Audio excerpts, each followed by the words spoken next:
In the heart of the mountains, far from civilization, lived a hunter, alone and ruthless. But when a young woman was forced into his world, everything changed. What started as survival turned into suspicion. What seemed like fate became a fight for freedom. One desperate escape, one deadly secret, and in the end, only one would survive. Stay tuned to uncover the chilling tale of the Hunter's Bride. The story takes us back to the late 19th century, deep in the mountains, where a lone hunter named Mardinon lives in complete isolation. No neighbors, no family, just him, the rugged wilderness, and the silence of an empty village. His days are spent setting traps, tending to his goats, and hunting wolves.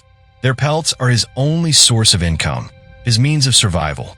One day, after collecting enough furs, Mardinon prepares for a long journey to the nearest town. He packs his things and sets off. The path is rough, unforgiving. He walks all day, his boots sinking into the rocky trails. By nightfall, exhaustion takes over, and he finds shelter inside a cave.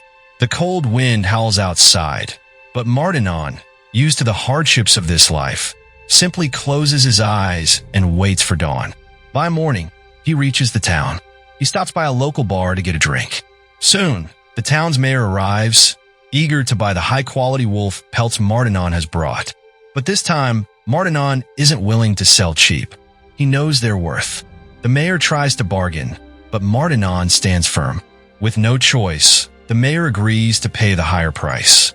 As Mardinon sits at the bar, the bartender casually brings up something unexpected. He suggests you should think about getting married, start a family. But Mardinon knows the reality of his world. His home is no place for a wife or children. Marriage isn't something he has ever considered or ever wanted. He finishes his drink, takes his earnings, and prepares to return to his solitary life. But on his way out, something happens. He crosses paths with Pasquala, a local widow. They don't exchange many words, but there's an understanding, an unspoken agreement. For a brief moment, they find comfort in each other. That night, as Mardinon makes his way back home, the bartender's words linger in his mind. For the first time, he feels it, the loneliness. Maybe a wife wouldn't be so bad. Not for love, not for companionship, but simply for convenience. With this thought, he returns to town and approaches Pasquala's father with a marriage proposal. As part of the arrangement, he offers a dowry, some money and wolf pelts in exchange for her hand. Seeing the opportunity, Pasquala's father agrees. Soon after, Mardinon brings Pasquala to his home in the mountains. However, adjusting to this new life is not easy for her. The isolation, the rugged landscape, and the harsh conditions are unlike anything she has known before. Mardinon, a man of few words, does not understand companionship or emotional connection. His world revolves around survival, and he treats Pasquala as nothing more than an aide, someone to cook, clean, and assist him in his work. Despite her struggles, Pasquala does her best to adapt. She takes on household chores, prepares meals, and even helps Mardinon with skinning the wolves he hunts. But deep inside, she knows this is not the life she had imagined. Mardinon soon notices a change in Pasquala. She begins to cough frequently, her body growing weaker with each passing day. An unknown illness starts to take hold of her, making even simple tasks difficult. One day, Pasquala finally gathers the strength to tell him something. She is pregnant. But Mardinon does not react with joy. A quiet realization dawns upon him. This child is not his. Pasquala had been expecting long before their marriage, a fact her father had deliberately kept hidden from him. Despite this, Mardinon does not abandon her. Instead, he busies himself with preparing for the child arrival. He starts building a cradle, carving wood with the same hands that once only knew the weight of a rifle and the roughness of animal pelts. One evening, Pasquala, still frail, asks him a question. How does you manage to live in such a desolate place? Do you never wish to leave? Mardinon simply responds that he belongs here. Life in these mountains teaches one how to survive. In time, she will grow accustomed to it, just as he has. And now, he is no longer alone. She is with him, Soon, they will be 3. But as the days pass, Pasquale's condition worsens. Pregnancy has left her even weaker, her body struggling against the harsh mountain cold. Eventually, she is confined to bed, unable to move much. For the first time, Martinon steps away from his routine of hunting and survival to care for someone else. He watches over her, ensuring she is warm, tending to her as best as he knows how. Outside, winter deepens. The bitter cold seeps through the walls of their home. Pasquale shivers, her breath growing shallower, and Martinon realizes time is running out. A few days later, tragedy strikes. Pasquale dies in excruciating pain while giving birth. The child does not survive either. Martinon is devastated. The quiet life he had built, the reluctant acceptance of his new family, it all shatters in an instant. Overcome with grief, he destroys the cradle he had once crafted with his own hands. Then, in silence, he begins digging graves to bury his wife and child. But as he digs, rage takes over. His sorrow turns into fury. He abandons his task and storms into the graveyard, smashing old tombstones in frustration. The weight of betrayal, loss, and helplessness crashes down on him.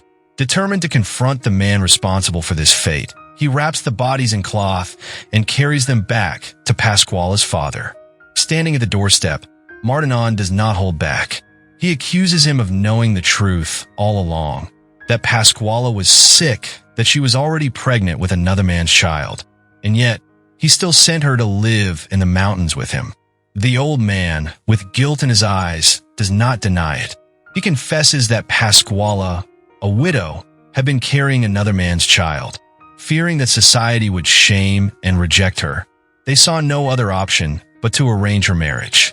They had hoped that once the baby was born, people would believe Martinon was the father, sparing their family from disgrace.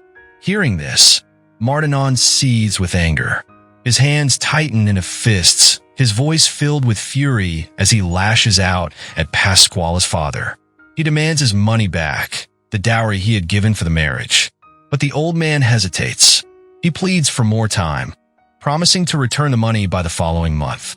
Martinon returns home and throws himself into his work, trying to forget everything. Days pass, then weeks. Eventually, a month goes by, but one thing remains: his money. Determined to collect what he is owed, he returns to Pasquale's father. This time, he doesn't ask. He demands. With his rifle in hand, he makes it clear he wants his payment now. The old man hesitates. Instead of giving back the money, he makes a different offer: his youngest daughter, Adela. If Martinon agrees to marry her, she will take care of his home and daily needs. Martinon studies Adela closely, making sure she is not sick like her sister. Once he is convinced, he accepts. The next day, the wedding takes place. But Adela is not happy. She doesn't know the full truth, but in her heart, she blames Martinon for her sister's death. She believes Pasquale suffered because of him. Before sending her away, her father apologizes. He knows she doesn't want this, but there is no choice. He warns her running away is not an option. If she tries, Martinon will find her. As a final gesture, he hands her a small red cloth. Inside, something hidden, something meant for desperate times. Adela says goodbye to her family. Then, with no other choice, she leaves with Martinon, stepping into a life she never wanted. Their journey through the mountains is long and exhausting. Adela struggles to keep up, her steps growing heavier with each passing mile. Noticing this, Martinon pauses occasionally, offering her water, but their conversations remain minimal. After hours of walking, they finally arrive at Martinon's cabin. The isolation of the place feels overwhelming, surrounded only by vast wilderness. That night, Martinon shares a bed with Adela, expecting her to adjust to this new life. She tries to open up, to accept her reality, but it isn't easy. She finds no warmth in Martinon, only commands and expectations.